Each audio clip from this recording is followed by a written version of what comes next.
Hello guys, welcome back to the channel. आज है 23 अप्रैल 2026। हम यहाँ डेली द हिंदू की वोकैब डिस्कस करते हैं जो डेली हिंदू न्यूज़पेपर में आती हैं, specially for SSC perspective, right. तो आज का फर्स्ट वर्ड है फ्रे। फ्रे जो वर्ड है एसएससी सीजीएल के टियर 1 का वर्ड है जो कि 2018 में आया था सिनोनियम क्वेश्चंस में। फ्रे का मतलब होता है घिस जाना, किनारे से टूट जाना, धीरे धीरे खराब होना। Example, the collar of his shirt begin to fray. इसका एक फिगरेटिव मीनिंग भी होता है। फिगरेटिव का मतलब इसी वर्ड से हम एक और मतलब निकाल सकते हैं, इमेजिनेशन वाला मतलब। जैसे कि किसी चीज़ का पेशेंस टूटना या नर्व्स टूटना, कंट्रोल कम होना, that is also called fray. Example, his patience started to fray during long meeting. जब एक लंबी सी मीटिंग चलती रहती है तो ऐसा लगता है यार ख़त्म ही नहीं हो रही, बैठे रहने का जो पेशेंस है ना वो टूट रहा है, तो दैट इज़ ऑल्सो कॉल्ड फ्रे। देखो, जब भी फ्रे वर्ड नाउन के रूप में आएगा तो इसका मतलब क्या होगा? लड़ाई करना, conflict, intense situation, right. Example, he entered the political fray. Now let's discuss its synonyms. Wear out, tear, unravel, deteriorate, erode. Machines के रिगार्डिंग हम बहुत बार बोलते हैं wear and tear, right. Wear and tear cost, तो वहाँ से याद रखना है। एंटोनियम्स में स्ट्रेंथन, रिपेयर, मेंड, रिस्टोर। अब देखो, एक फ्रेज होती है इस वर्ड से रिलेटेड, एंटर दी फ्रे। एंटर दी फ्रे, किसी फाइट या कॉम्पिटिशन में ज्वाइन करना, that is called enter the fray. Next word is tapering. Tapering जो वर्ड है ये एसएससी सीपीयू 2020 में आया था। 24 नवंबर को शिफ्ट 2 के अंदर आया हुआ था। जो रियल पीवाईक्यू है इस वर्ड से रिलेटेड वो भी मैंने यहाँ मेंशन किया है। The police were accused to tamper with the evidence. ये अक्यूज्ड टू टेम्पर यहाँ पे गलत है। क्यों गलत है वो अभी हम आगे समझने वाले हैं। इसकी करेक्ट फॉर्म क्या होगी? Accused of tampering with the evidence, right. Accuse के साथ हमेशा ऑफ लगता है, प्लस वर्ब की आईएनजी फॉर्म लगती है। जैसे कि एक्यूज्ड टू टेम्पर गलत है, एक्यूज्ड ऑफ टेम्परिंग सही है। तो ये जो वर्ड एक्यूज है इसका एक स्पेशल स्ट्रक्चर होता है ग्रामर में। Accuse plus someone plus of plus verb की आईएनजी फॉर्म। जहाँ भी आपको कभी भी एक्यूज दिखे, ऑफ लगा के आईएनजी लगा दो, वो सेंटेंस ऑटोमेटिक करेक्ट हो जाएगा, राइट। तो आपको ये चीज़ हमेशा ध्यान रखनी है कि एक्यूज्ड के बाद फिक्स्ड प्रोपोजिशन ऑफ हमेशा लगता है और ऑफ के बाद हमेशा आईएनजी फॉर्म आती है। तो example, he was accused of cheating, she was accused of stealing money. तो देख रहे हो आप, टेम्परिंग। अब देखो इस वर्ड को समझ लेते हैं। टेम्परिंग, टेम्परिंग का मतलब होता है छेड़छाड़ करना, इलीगल या गलत तरीके से बदलना किसी डॉक्यूमेंट को। यूजुअली किसी डॉक्यूमेंट को, एविडेंस को, मशीन को या डाटा को सीक्रेटली चेंज कर देना। गवर्नमेंट्स के डाटा को सीक्रेटली चेंज कर देती है बहुत सारी agencies, that is called tampering, right. He was arrest for tampering with evidence. Evidence के साथ छेड़छाड़ की तो उसको अरेस्ट कर लिया गया। सिनोनियम्स की बात कर लेते हैं। इंटरफेयर, मैन्युपुलेट, एल्टर, मेडल, ये ध्यान रखना। Falsify, right. एंटोनियम्स की बात कर लेते हैं। Preserve, maintain, protect, safeguard, right. अब देखो इस वर्ड को हम याद कैसे रखेंगे? टेम्परिंग, टेम्परेचर से छेड़छाड़ करना। और गर्मियों में तो हम बहुत ज़्यादा छेड़छाड़ करते हैं टेम्परेचर से। कभी एसी का टेम्परेचर बिल्कुल हाई कर देंगे, कभी मीडियम कर देंगे, कभी बंद कर देंगे एसी को, ज़्यादा ठंड महसूस होगी तो टेम्परिंग वर्ड को यहाँ से याद रखेंगे। सिस्टम को गलत तरीके से चेंज करना, दैट इज़ कॉल्ड टेम्परिंग। अब जो नेक्स्ट वर्ड आया था वो था स्ले। स्ले के 3 मीनिंग होते हैं जो हम यहाँ डिस्कस करने वाले हैं। स्ले का प्राइमरी मतलब क्या होता है, बेसिक मतलब क्या होता है स्ले का, और ये जो बेसिक मतलब ये ही हमारे एग्जाम में ज़्यादा पूछा जाता है। स्ले का मतलब होता है मार देना, kill, specially violently. The knight slew the dragon. हम स्ले की फॉर्म्स भी डिस्कस करेंगे क्योंकि एसएससी में हमें बहुत बार कंफ्यूज कर दिया जाता है, राइट। इसका जो सेकंड मतलब होता है स्ले का वो होता है बहुत इंप्रेस कर देना, ओवरवेल्म कर देना।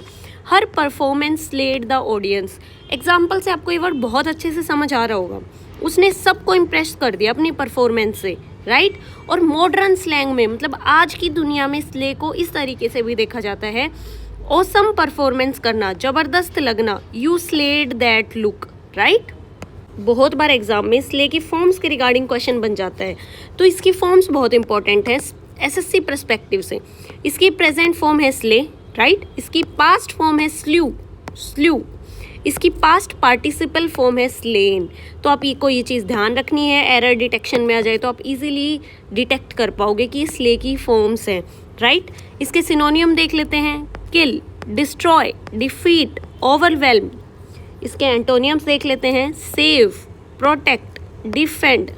अब हम इस वर्ड को याद कैसे रखेंगे? एसएससी पर्सपेक्टिव से तो मैं याद रखवा दूंगी आपको। स्ले को रिलेट करो स्लॉटर से। स्लॉटर का मतलब क्या होता है? काटना, गाय भैंसों को जो काटते हैं, right, that is called slaughter. तो स्ले को इससे याद करो, मतलब मार देना, राइट। एसएससी कैसा क्वेश्चन पूछ सकती है इस वर्ड के रिगार्डिंग? देखो, fill in the blanks, the warrior dash the enemy in the battle. क्या किया एनिमी के साथ? उसको मार दिया होगा, तो स्ल्यू। अब देखो, हमें अगर स्ले का मतलब पता है तो हम इमेजिन नहीं कर पाएंगे कि स्ल्यू इसकी पास्ट फॉर्म है। तो आपको इसलिए मैंने फॉर्म्स बताई हैं, ऐसे ही क्वेश्चंस में फॉर्म्स यूज होती है, राइट। एसएससी में स्ले का मतलब ही किल करना कंसिडर करो। एसएससी पर्सपेक्टिव से स्ले का मतलब किल करना ही आएगा, राइट।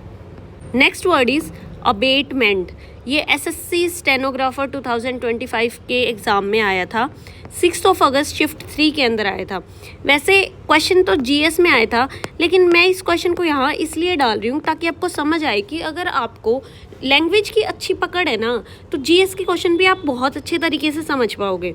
जैसे कि what is the punishment for abetment of an offence under POCSO act. अगर हमें अबेटमेंट का मतलब नहीं पता ना, तो हम आइडिया नहीं लगा पाएंगे किसके रिगार्डिंग, किस पनिशमेंट के रिगार्डिंग ये बात कर रहे हैं, कौन सी पनिशमेंट पूछ रहे हैं पोस्को एक्ट की। तो मतलब ये है कि हमारे सारे सब्जेक्ट्स को समझने के लिए हमारी जो लैंग्वेज पर कमांड है ना, वो बहुत अच्छी होनी चाहिए। इसीलिए मैं आपको ये रोज़ कहती हूँ कि हिंदू पढ़ा करो, राइट। अब देखो, अबेटमेंट एक लीगल टर्म है जो कि लीगली बहुत ज़्यादा यूज़ होती है अबेटमेंट।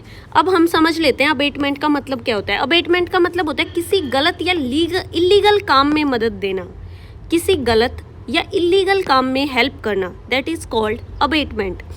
उकसाना, इंस्टिगेट करना गलत काम करने के लिए। लॉ में ये बहुत ज़्यादा यूज़ होती है। अबेटमेंट ऑफ क्राइम, जुर्म करने में मदद करना या भड़काना, अबेटमेंट ऑफ क्राइम, राइट।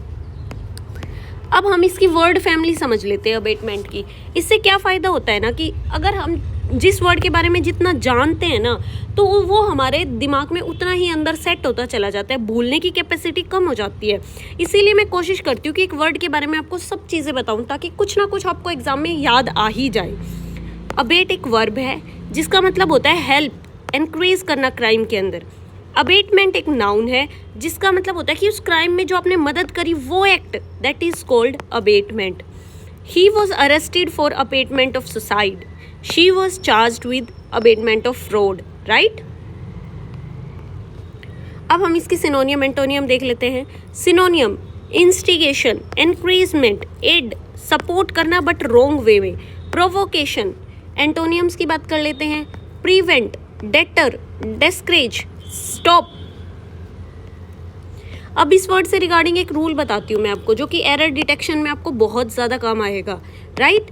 और आपको ऐसे ही किसी भी वर्ड को पढ़ना है कि वो एरर डिटेक्शन में कैसे आ सकता है, सिनोनियम उसके क्या है, एंटोनियम उसके क्या है, एसएससी टाइप क्वेश्चन क्या है। इससे क्या होगा ना, आप इंग्लिश के एग्ज़ाम को बहुत अच्छे से समझ पाओगे और जो टाइम का कंस्ट्रेन होता है ना, वो रिड्यूस हो जाएगा एग्ज़ाम में।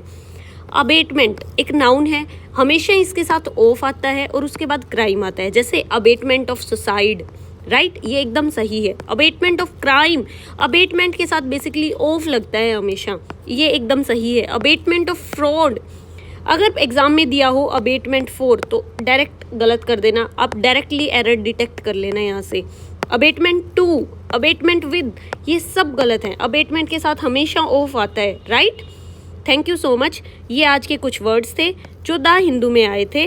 तो आई होप आपको ये वर्ड समझ आए होंगे, और समझ आए तो मुझे कमेंट्स में ज़रूर बताना। Thank you so much.